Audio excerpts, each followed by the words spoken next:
talk about Nintendo's fall lineup. We played a ton of it at PAX and at Gamescom, and we're back from PAX this week. Jada was over in Germany at Gamescom, and we've played stuff like Hollow Knight Silksong, like Pokemon Legends EA, and Kirby Air Rider. So let's get into all of it right now. We'll start with the biggest story of the week. That's Hollow Knight Silksong. It's out now. We never really got to catch up with this news stateside here on NVC. But this came out this morning, the day we're recording on September 4th. It brought down the Nintendo eShop and pretty much every other digital storefront for roughly 30 minutes. Before we get into impressions, Reb, you have a cool story up on site that you should shout out. Oh, I do, yeah. So I spoke with a fellow who, for the last 4.5 years, I think, has been running this YouTube channel called Daily Silksong News. And every single day he's been publishing a video, usually just like a minute long, where he covers whatever the news for Hollow Knight Silksong was that day. And as you can imagine, he went for a total of, I think I'm getting this number right, 1,693 days, because he started about 4.5 years ago. And for a lot of those days, there was no news. And so there are a lot of his videos that are just 50 seconds long and are just him saying what the date is and that there's no news today. And that's it. But I mean, a lot of them, there was news. And then over time, as this was going on and on, he began to sort of spice these up a little bit. He got guests to come on from the Hollow Knight community to come read the news that day. He got some friends in on it who started doing these gags with puppets. There's a really silly one on the day they got the 2025 release window where it's these puppet avatars of him and his friends freaking out because the siren that plays whenever there's Silksong news is going off. And the whole thing is very, very fun. But it ended up being a really cool interview with just this guy who's he's not some giant content creator. He's not he's just a dude who did this for 1,693 days. And I asked him if he was going to keep doing this. And no, he's not going to. He's done. He's going to go play Silksong is what he's going to go to. I love it. Question. Yeah. For the days where there was no news, was he holding up a newspaper to prove that's what day it was? This is the newspaper for today's date that I'm recording this. He just had a still image. I mean, there was some where he did gags and stuff, but for the most part, it was just a still image that said today's date. And then he read it and said, "There's no news today." Damn. That's incredible dedication. That's really fun. And now there is news. Single day. He didn't miss a single day. That's awesome. Yeah. Shout out. Yeah. Discipline. So we've played Hollow Knight Silksong. Seth and I saw it at PAX West. It was just the demo. None of us have played the full version yet because it came out just 5 hours ago as of this recording. So either next week or whenever people have had great time with Silksong, we'll do a bigger deep dive onto it. But Seth, we played the demo at PAX West. This had 2 different areas. What'd you think? I mean, it's beautiful. It ran great on the Switch too. I was unable to beat the boss because I was unable to find the boss because I just kept going around in circles. But so is, such is the Metroidvania that's the spirit life of Hollow Knight, certainly. Yeah. I was it definitely is a Metroidvania, but yeah, it looked great. It ran great. People were so excited. There was only 4 stations there to play it, and that was far and away. You had to get a ticket in addition to going into the Nintendo third-party booth where they gave you what they called it a passport. It just had 5 games on it, and you could win a prize if you played, I think, 3. But to play Silksong, you had to be in line at the time when they were passing out the little tickets for Silksong, and then you handed it to the person who was running the kiosk, and he took it away, and then I got to play, and I felt kind of bad because I was there with Alan from the branded team, and he was like, "This is one of his most anticipated games," and he just got to sit there and watch me play it. While he, chewed on his knuckles like this. He has a Hollow Knight tattoo. He is a super fan. Yes, yeah. Alan has a Hollow Knight tattoo, so he's kind of a fan. Yeah. It's very fun. As I say that as someone who never played Hollow Knight. Yeah, I am not super versed in Hollow Knight either. I practiced a little bit before I went to PAX with the original because I knew I'd be recording some footage for Silksong. So I just wanted to know what I was doing when I got there. And I think that just of what I played, I really like how Silksong controls. It is much faster than Hollow Knight. Yes. Hornet has a dash ability and then even an air dash ability. It reminded me a lot of something like Prince of Persia: The Lost Crown, where it is this Metroidvania where you're retreading through these rooms you see over and over, but you can just kind of tear through them at really great speed. And I really like that. Combat was cool in the docks area, which is kind of this steampunky vibe type place. I did a boss fight against Lace, who I think is going to be kind of a recurring rival for Hornet, much how like Hornet was for the Knight in the original Hollow Knight. And it's this one-on-one sword duel. Felt really good. Lost the first time, learned a lot, ran back from the bench, won the second time. Felt really good to win that fight. So yeah, I think that it felt like a really, really cool Metroidvania that's just absolutely gorgeous. And yes, I'm really curious what the reception is going to be to this game, because at the end of it, it's going to be just a really great, really polished, content-packed Metroidvania.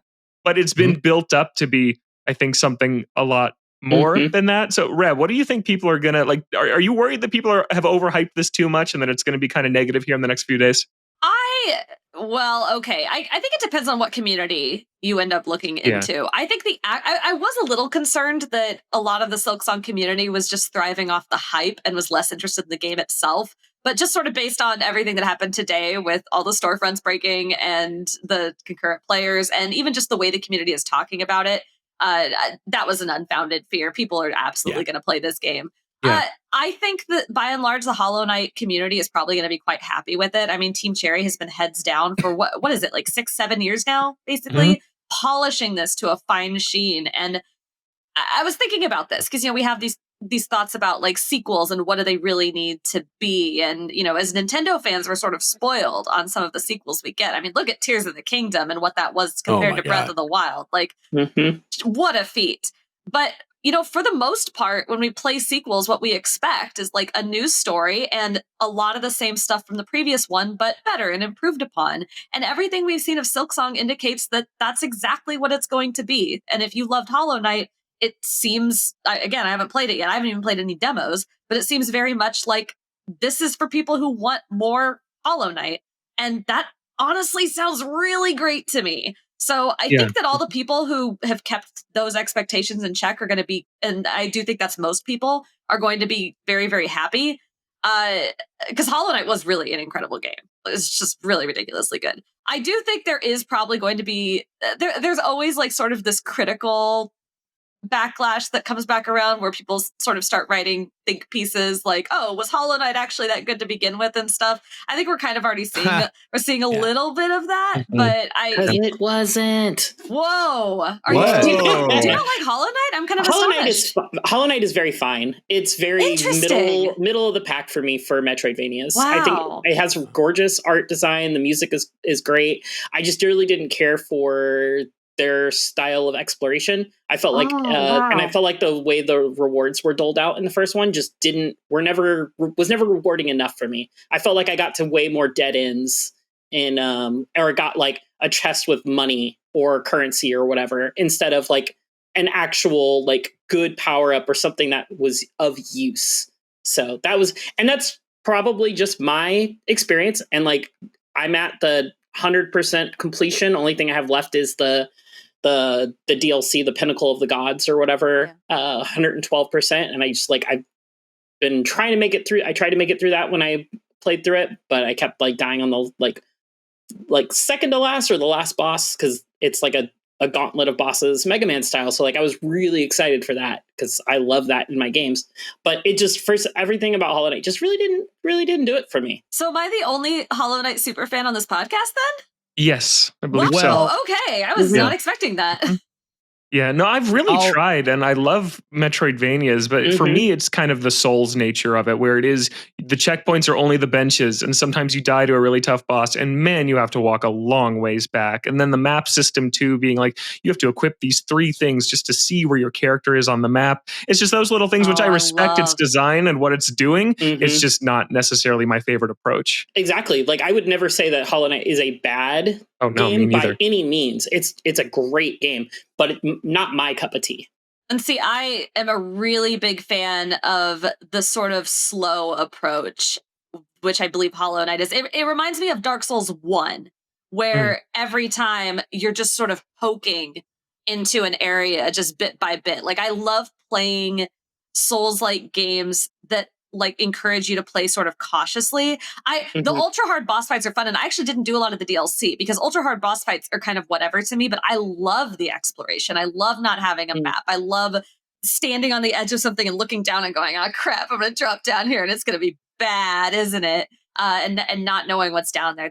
That's one of my favorite things about Hollow Knight, and I thought the exploration was honestly the best part for me. So I'm already looking forward to this. I've already seen some headlines about changes they made to the map system in this game, and I'm a little nervous now because I thought the way that you got the maps in Hollow Knight was actually fantastic. I love Cornifer, but so I'm hoping I'm trusting in Team Cherry and their design sensibilities to make this new thing make sense. But oh my gosh, I'm so stoked for this.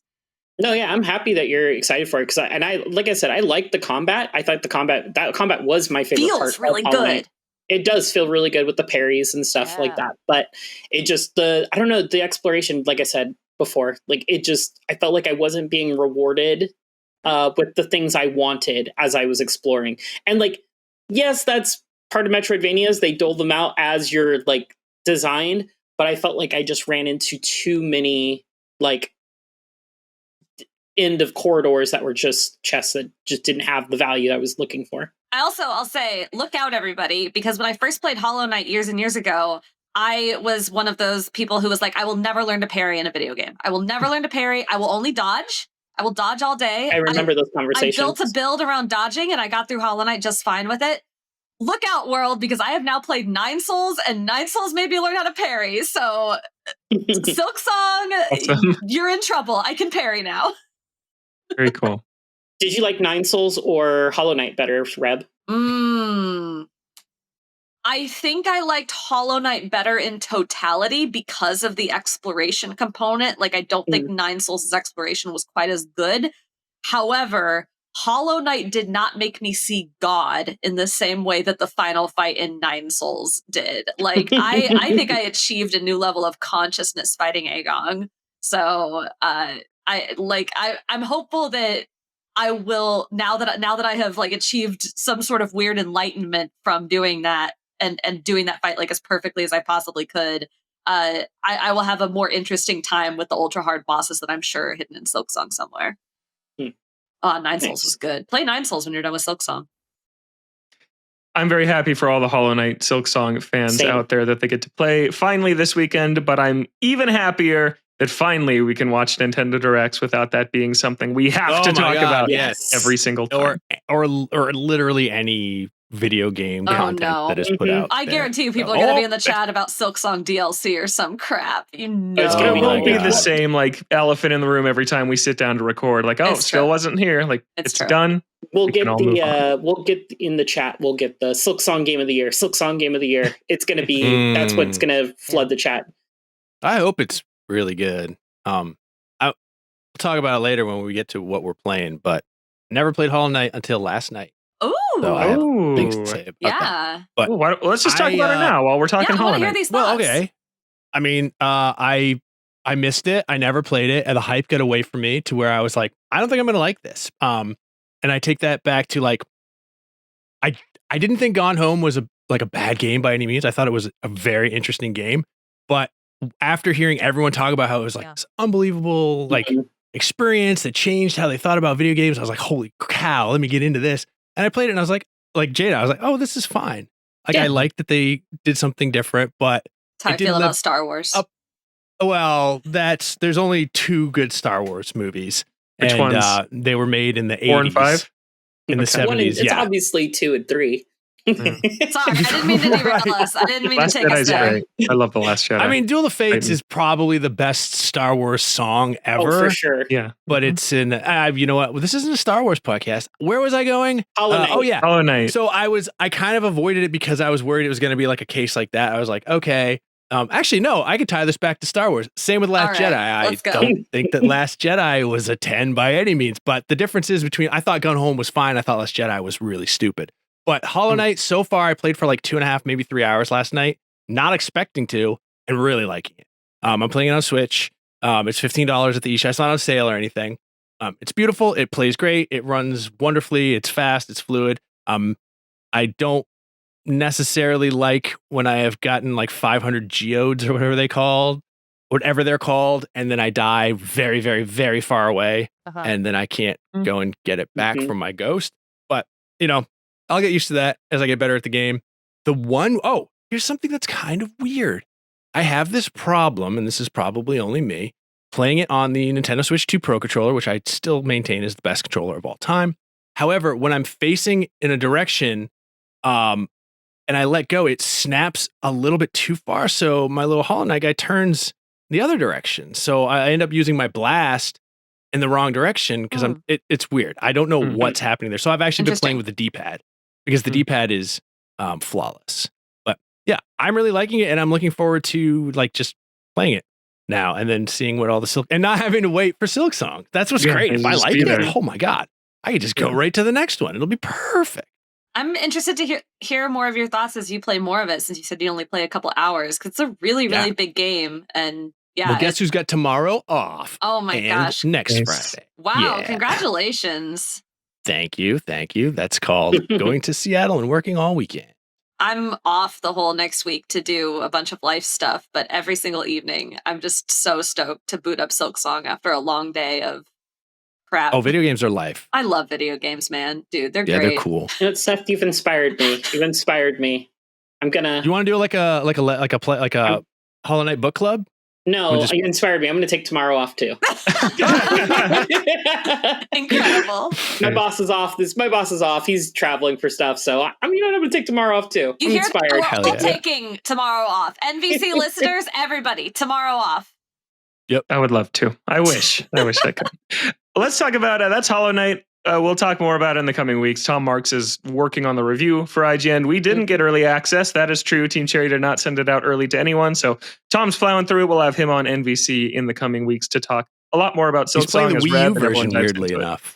The Wii U Kickstarter goal, which was met but does not exist. Thanks for watching this clip from Nintendo Voice Chat. Be sure to catch the full episode over at youtube.com/IGN Games. New episodes of NVC drop every Friday on IGN Games, IGN.com, and your favorite podcast platforms. With the Nintendo Switch 2 finally here, there is so much to dive into. We appreciate you tuning in, and don't forget, NVC is the only place you can get the thing.